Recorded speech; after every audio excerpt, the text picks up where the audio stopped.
Hi witches, welcome to the Witching Week. Today is episode 106. Today we're going to be looking at the month of March. We're going to be looking at the energy and the power flow for March, what activities we can get up to, and also what kind of spell work we'll be doing using this energy. We're going to be looking at signs and omens, and we're going to be marking the passing of Merlin of Glastonbury. So put some incense on, grab a cup of tea, get comfy, and we'll explore the Witching Week. Hi everyone, welcome back. Happy Friday. Thank you for being here. Thank you for watching. If you're new to the channel and to the Witching Week, we get together every Friday for a bit of a chat and a cup of tea and a catch up, and we just talk about a range of witchy topics and we mark the passing of the seasons, the turning of the wheel. So how has your week been? I was going to say, how has your year been? How has your week been? And yeah, how has your year been so far? I can't believe we are entering March this week. It's going so quickly. So I thought we'd have a real in-depth look at March and sort of the energy of March. But in the meantime, let me tell you what I am drinking and what I am burning. So I am on the Twinings Focus. I think Twinings are my favourite tea company, to be honest. I have tried Whittard. I need to explore those a little bit more. Thank you to Megan, who watches the show. She's given me a wonderful suggestion for something for me to try. So I'm going to do that. So thank you, Megan. That was lovely. I'm drinking Focus today. I've had quite a bit of this week, and I don't know if it's helping or not. I think by Friday, most of us have got a head full of clouds and are feeling pretty fuzzy. But yeah, this one is supposed to help. It's got vitamin B6 in. Well, I don't absorb some of my B minerals, so it's not really going to help me. But yeah, it has ginseng and it has loads of good stuff in. So that's what I'm drinking. And I'm drinking it from my Cemetery Witch mug. Thank you to Dawn, who bought a mug last week. She bought a mug to watch the Witching Week and drink her tea in. And there's two different shapes. And yeah, have a look. They're available via my website. If you go to the merchandise tag, you will see that they're available there. I am also moving my shop over onto my main website. It's been really annoying. I've had to use lots of different shop platforms to be able to sell different things. So some do digital downloads. So for my grimoire sheets, I've only been able to put them on certain platforms, and then some platforms that you can put them on, they'll only do certain sizes, so I couldn't put my courses on. And then physical objects I could only sell. So as it happens, it turns out the store that's available on the website I use, I can sell, as far as I know, everything on there. So there is a shop tab on there now. You can't see the products in it just yet, but I am moving everything over. So when I next open my shop, I'm going to have my products there. So they're going to be really easy to find. Just go to www.thecemeterywitch.co.uk, and then eventually my other bits will be over there as well. So you'll be able to just find everything in one place. I'm so excited, but it takes so much time transferring it all over, doing the SEO and all of that kind of nonsense. But anyway, you can find merchandise via the main website, and thank you, Dawn, for buying a mug. And I know you watch it every week, so hello to you. And yeah, just hi to everyone who watches every week. It's so nice to be here. And the weather's picking up. It's really, really sunny. And yeah, I'm just feeling really good about the months to come. We're going to talk about March, as I said, in this episode, and we're going to talk about Asara as well. But first of all, I wanted to talk about the news that lots of us woke up to last Friday. I know some people heard before, probably late Thursday evening, but I woke up to the news on Friday that Merlin of Glastonbury had passed over. So this is a chap called Raymond, known by many as Ray and known to many as Merlin. Yeah, he's passed on. He had been poorly for a while, I'd seen. Well, a short illness, but he had been poorly. And yeah, he's no longer with us in this realm. He was a very, very interesting chap. He'd had lots of adventures in his life by the sounds of it. He travelled extensively and got into all sorts of interesting situations and scrapes, but his belief in the universe always got him through.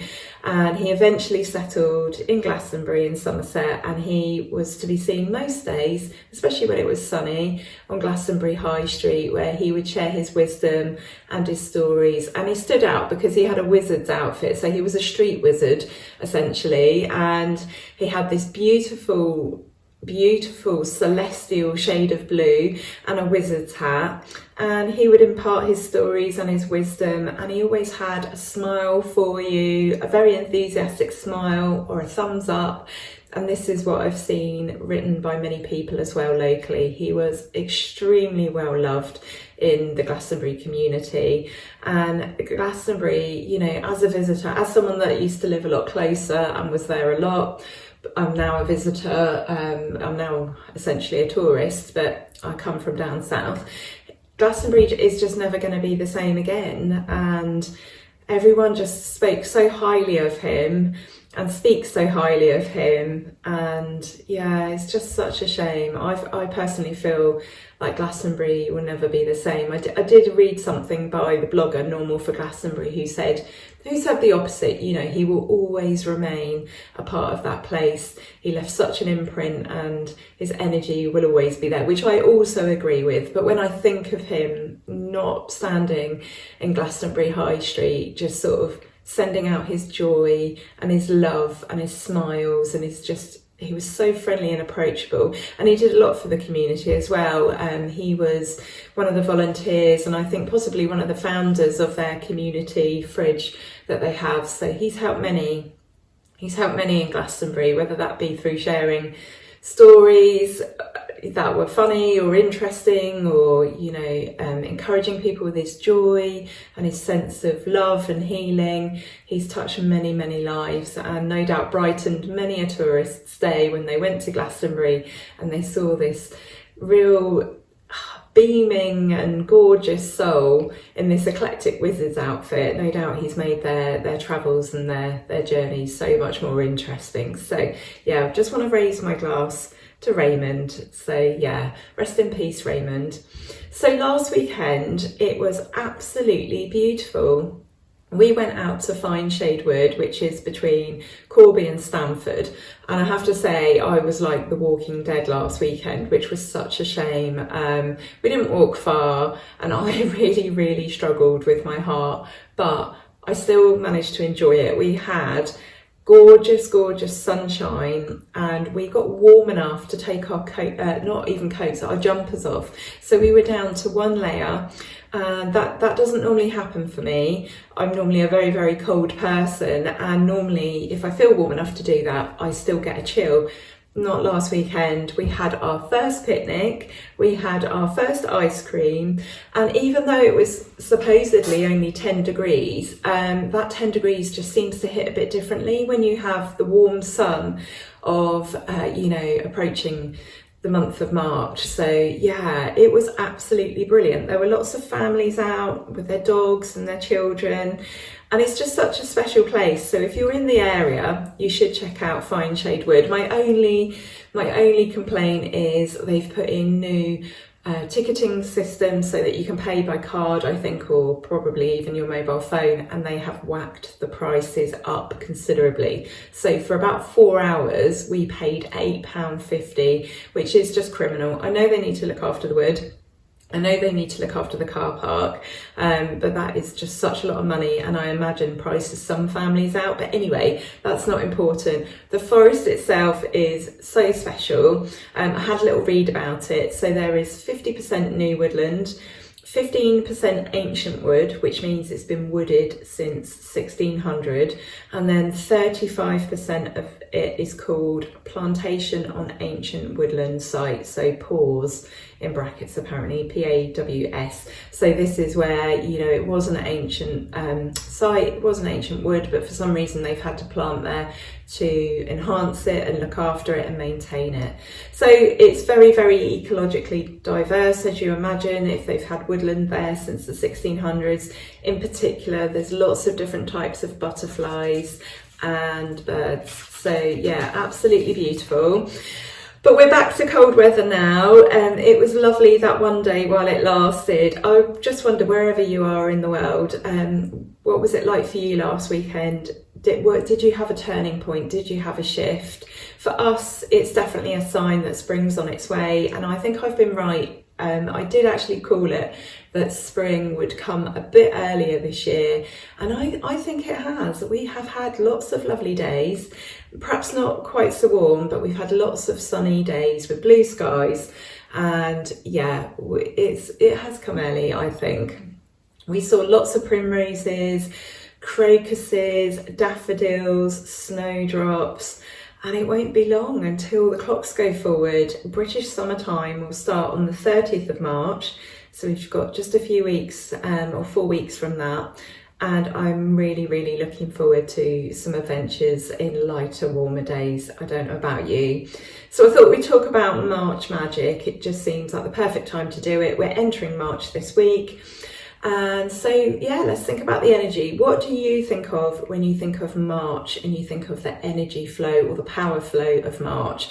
It's all about growing and blooming and prospering and kind of venturing out, isn't it? When we think about those bulbs that have come through the surface of the soil, it's new beginnings, it's exploring. It's this sense of waxing and increasing and things getting bigger and longer and warmer. I know I keep talking about it, but I can't wait. We're moving towards the equinox, so we're moving towards a time of balance as well. So there's this idea of growth and things getting bigger, but we're moving that towards a sense of balance. So night and day will be in equal amounts. And it's a time to break illusions and find the truth. As more light is shed on things, we can see things for what they are. So these are the themes.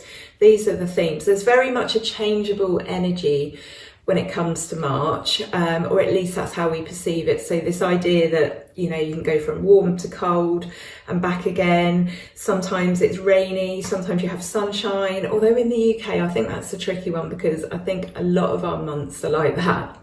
September can be like that, but we very much think about March as being, you know, is there going to be rain or not? And again in April, you know, April showers. So yeah, I'm not sure about that one, where it just rains here all the time, doesn't it? But yeah, let's think about what sort of magic we can do in, or, you know, we should be doing in relation to these sorts of themes. Obviously you can do any magic at any time of year, but it's really nice to embrace the energy of a season and use that in your magical spells and workings, and to have a focus on that and marry that up with your spell intentions. So anything on the themes I've just mentioned: growth, new beginnings, planting seeds is a good one. So essentially, to me, when I think of planting seeds, there's an element of hope, isn't there? There's an element of the unknown there as well. You know, we're going to plant these seeds, but what are we actually going to get? What colour are we going to get? Obviously, it depends on what you're planting, but, you know, we're talking metaphorically here. Luck and possibility and chance, they seem to be very much themes associated with March. We're going to be doing a luck and possibility spell bag over on Patreon in March, which is really lovely, which I've designed. So if you fancy a new spell, come over to Patreon and join us for that. Earth magic, again, these themes are sort of like growing and prospering and that waxing of nature, that, you know, the earth sort of warming up and getting moving and productive. Balance, especially good for doing magical workings around the time of the equinox. So if you want to bring a bit more balance into your life, perhaps, then it's a good one to do. Transformation, I feel like this is a hugely transformative time. We're going from the earth or the land being quite sort of barren, and everything is starting to spring forth. And actually the transformation between March and May, which isn't that far away in the whole scheme of things, you know, if we're talking like a period of about 8 weeks, there is huge transformation. The amount of growth we have in that time, we go from, you know, I'm looking out the window, we're nearly in March, we've only got one more day and the trees are bare, but come the 1st of May, everything should be fully in bloom and in full green colour. So a huge moment of transformation. perfect theme for spell work, and also anything to do with weather magic, and in particular experimenting with weather magic. So there are lots of blue skies and white fluffy clouds at this time of year. Maybe you could have a go at some sort of cloud divination, some cloud scrying, see what you can see, what shapes. It's nearly sort of warm enough to lay out in the sun. If we have weather like last weekend, then yeah, you're kind of getting there, but you might want to leave it to the end of March for that. So in terms of some magical or just, inspiring activities for March, getting outside, if you can, if that's possible, it's really good to just go out and get some vitamin D, if nothing else. But it's also really good to just pay attention to what nature is doing. So one of our patrons, Peggy, hi Peggy, she has mentioned that she's been seeing certain signs of spring that she knows in her area mean that it's on its way, or it's just sort of landed. And for example, one of those things is seeing birds carrying materials for their nest. Now, if we think about this in terms of magical practice as well, we think about what that represents. Building something, creating something, creating a foundation or creating a home. You could use that imagery of a bird with something in its mouth within your spell work. You could draw an image and use that.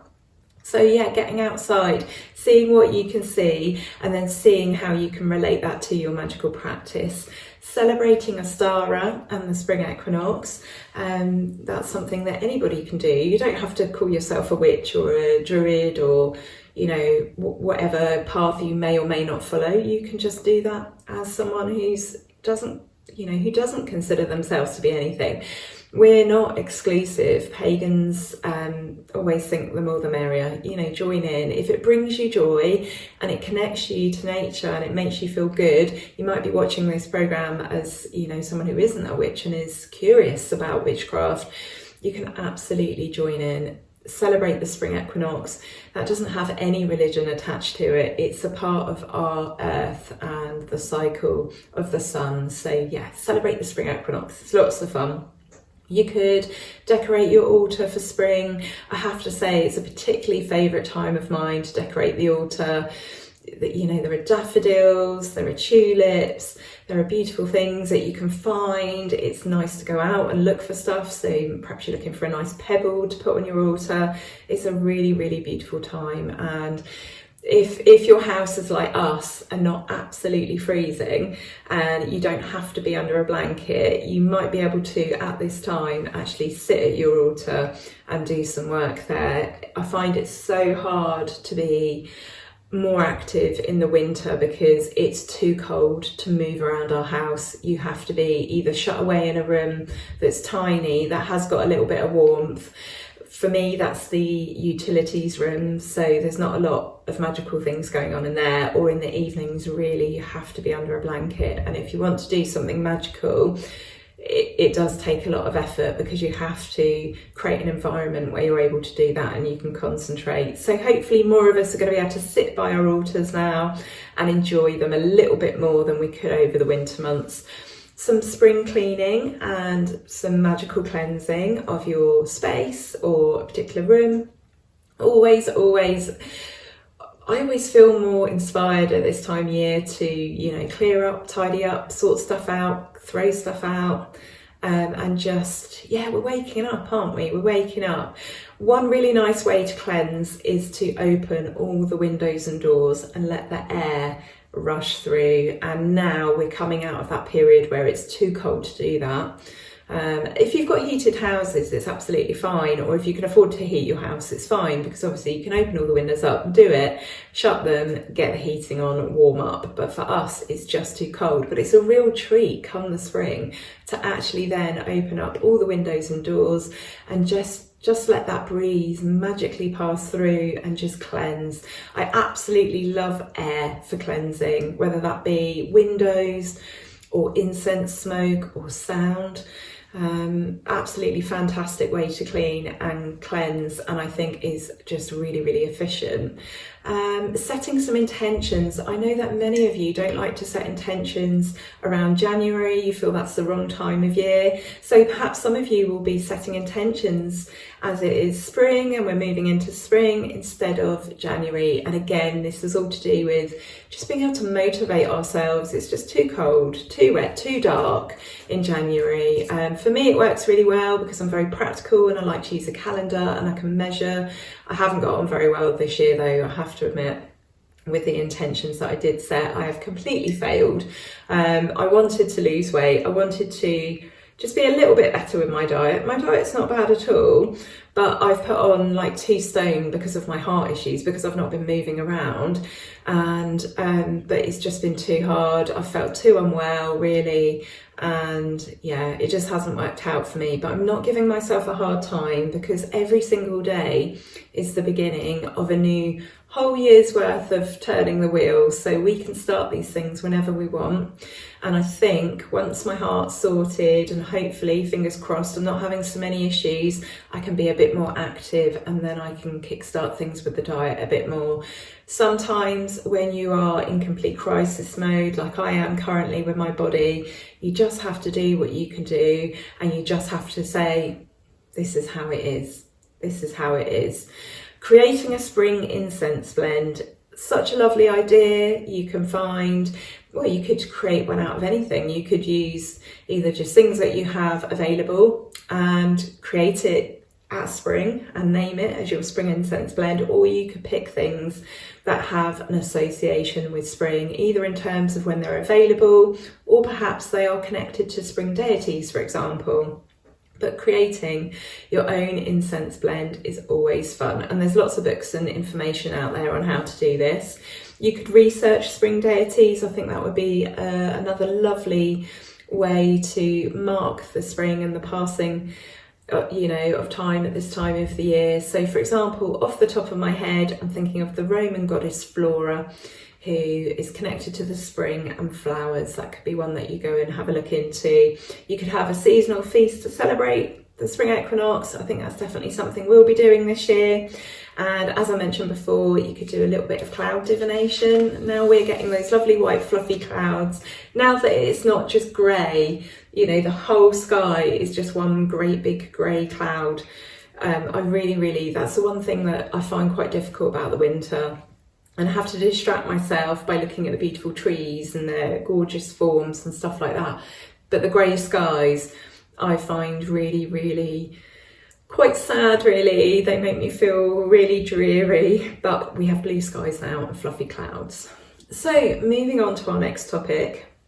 There has been this week some, I don't know if it was one or more, but there was a doomsday fish that came up on a beach in the Canary Islands. It's also known as the oarfish, and there's a whole sort of legend surrounding the doomsday fish. It's actually a Japanese myth or legend, and apparently they purposefully beach themselves to warn of an impending disaster, so usually an earthquake or a tsunami. So they're seen as a harbinger of doom, and yeah, they have been spotted ahead of past disasters. Now there has been some research into them and whether they are linked to things like tsunamis and earthquakes, and is there a link between the legend and fact and what actually happens? And no, there's nothing to suggest that they know, for example, that there's an earthquake coming. It's just one of those things, and this legend has just been created. There was one that appeared ahead of the 2011 Fukushima quake, and also one before the Los Angeles earthquake in August 2024. Now in 2024, so I do know how many washed ashore. It was 3. I wrote this in my notes. But the reason this is significant is because there have only been 21 recorded as having washed up since 1901. So to have 3 in a week has got lots of people very, very worried. But there is no scientific evidence. But yeah, what do you think? Do you think that there is something in this? It does seem a bit strange that before both quakes that I've mentioned, one did wash up on shore Yeah, it's got lots of people talking. So I thought we'd have a little think about signs and omens in witchcraft, because obviously this is something we do as witches. We do look for signs and omens, we do look for signals, we do look for messages. But I think it's really, really important to remember that not everything is a sign. It's about getting the balance, isn't it? So for example, if you have a robin appear to you, you're in your garden and a robin comes close and there's this robin, that's not necessarily a sign if your garden is forever inundated with robins. You know, that is a fairly normal occurrence. However, if you have a robin approach you and it's acting a bit strangely and you haven't seen any robins for a long time, and then you start meeting people called Robin and you start seeing robins in, you know, on things, you know, like on mugs. So you go into a shop and there's a robin on a mug and you start spotting them everywhere. I would say that's more of a sign. I'd say that there's a little bit more in that. But we have to work out whether something is actually, you know, trying to communicate with us, or there is a message to be given to us through symbology, or whether this is just everyday things happening. Not everything we see is a sign. Not every unusual occurrence is a mystical message. True witchcraft really requires a blend of a sort of balance of intuition and then rational thought and logic. It's good to be objective, I think, if you're a witch, and trying to be objective first and trying to rule out scientific things first. So going back to the oarfish, you know, having a little look at that and saying, right, well, is there any evidence to suggest that the oarfish knows that there's going to be a tsunami or an earthquake? The universe, I think, speaks quite subtly. It doesn't necessarily give us messages in big thunderous announcements, and it can do, but quite often it is very, very subtle. And I guess the skill is learning to discern what is a message and what isn't a message, and that takes time. And also sometimes we get it wrong as well.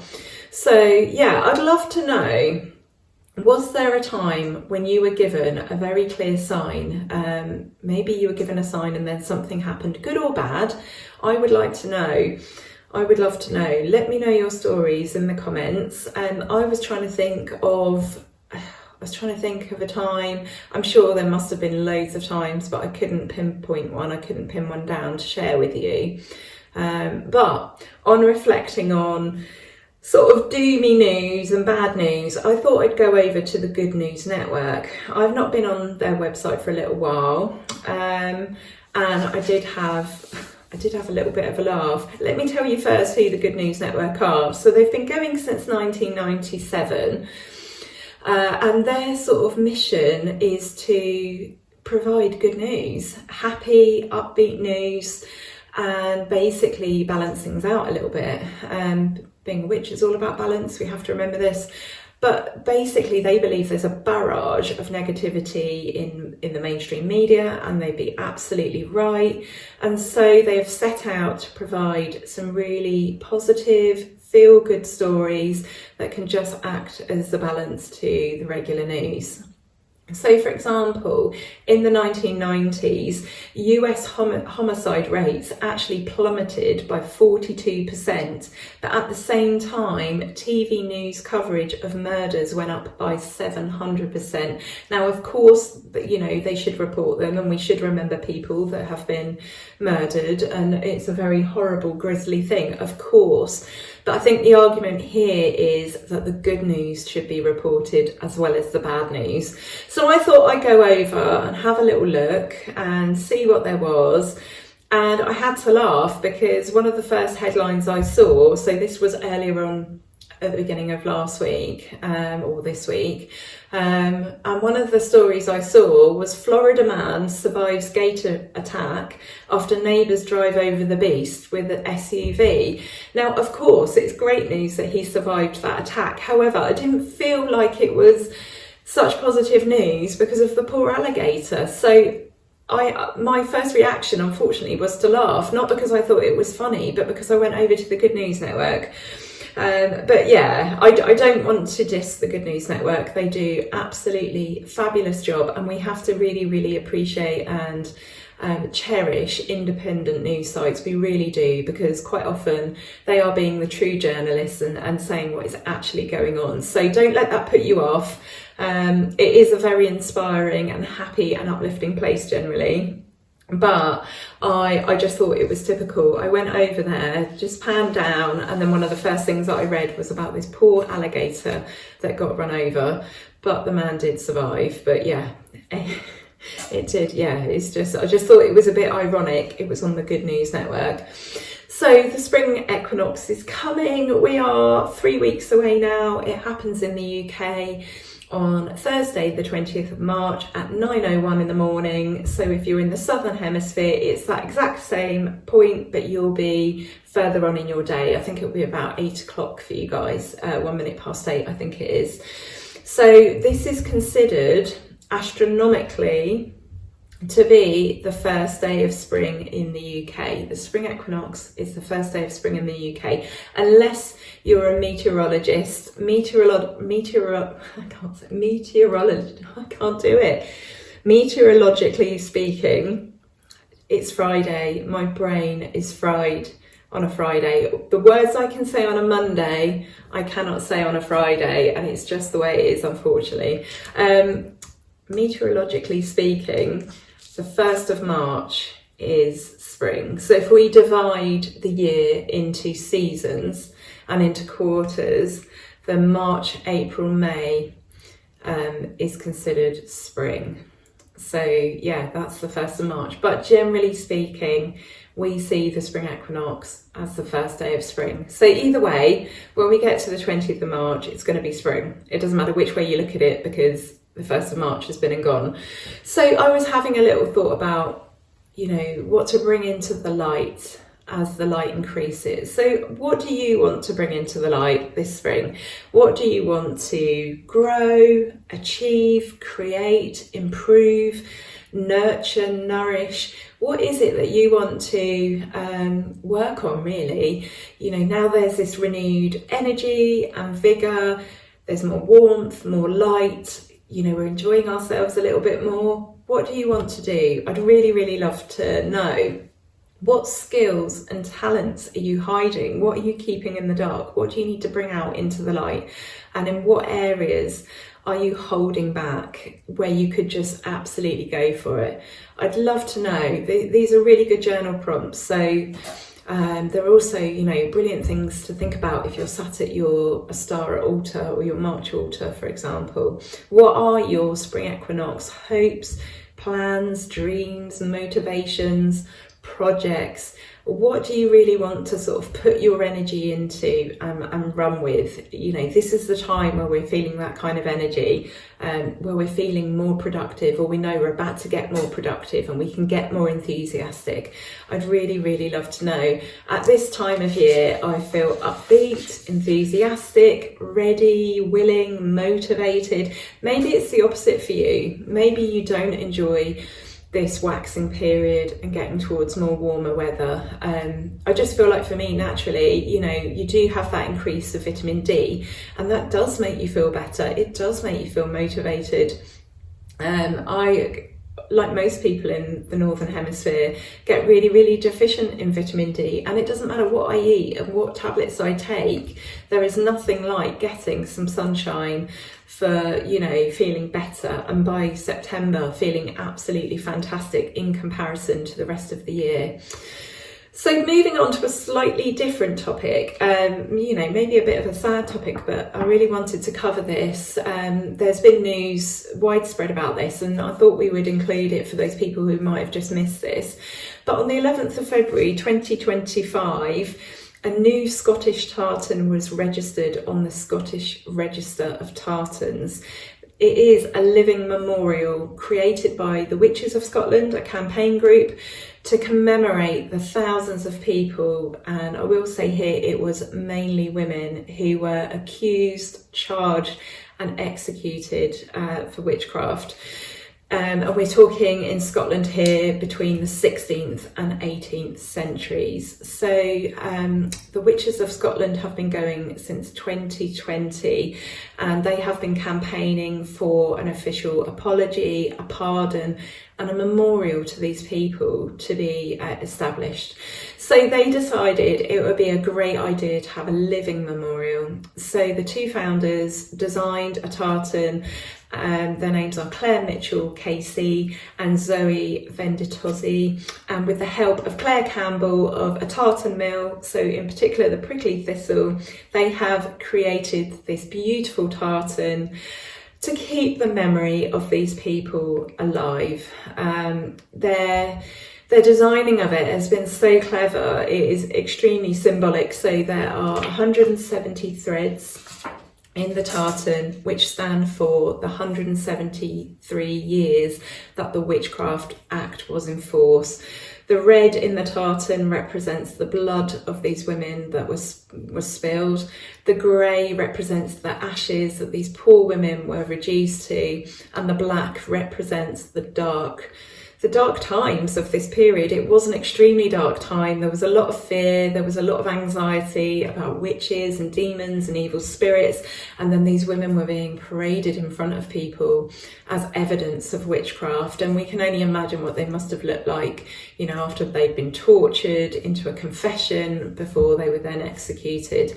The pink represents the legal tape binding the files and the documents then and now. For some reason I found that particularly moving.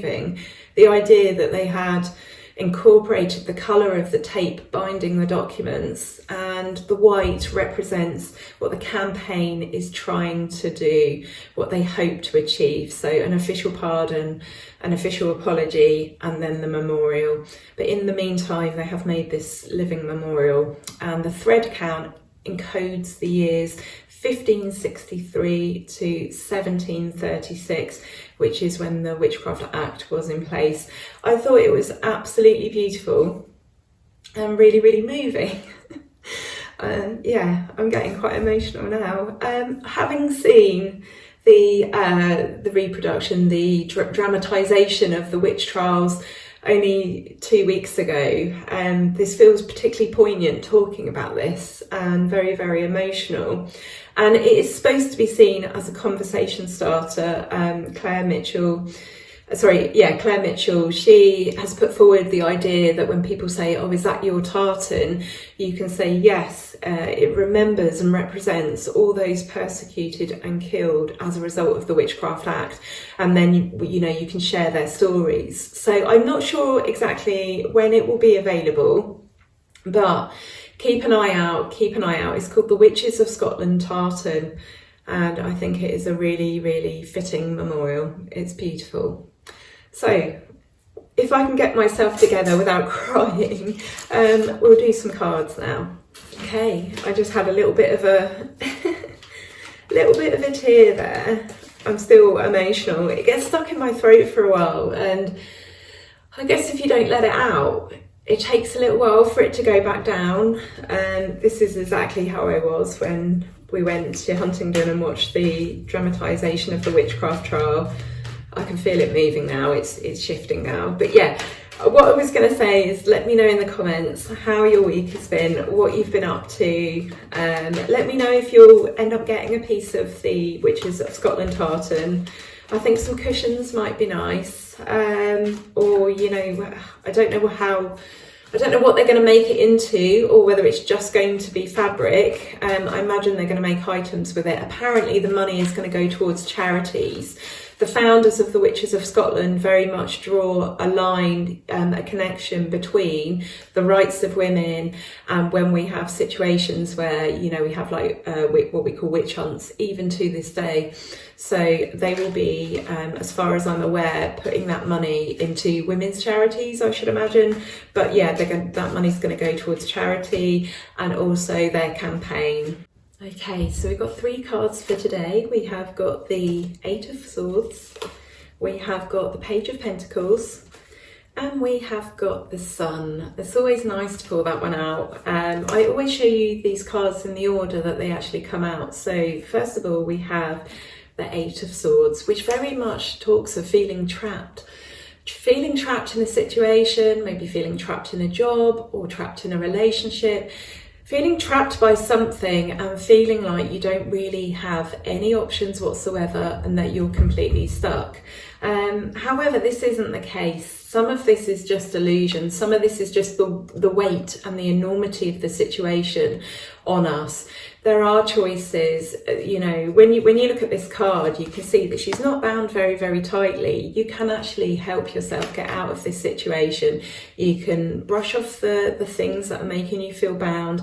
You can take off your blindfold and you can actually move on from this situation. Now, she's not completely enclosed. You're not completely stuck. You can step forwards. You can step out of this situation. And I think that some element of thinking outside the box is required.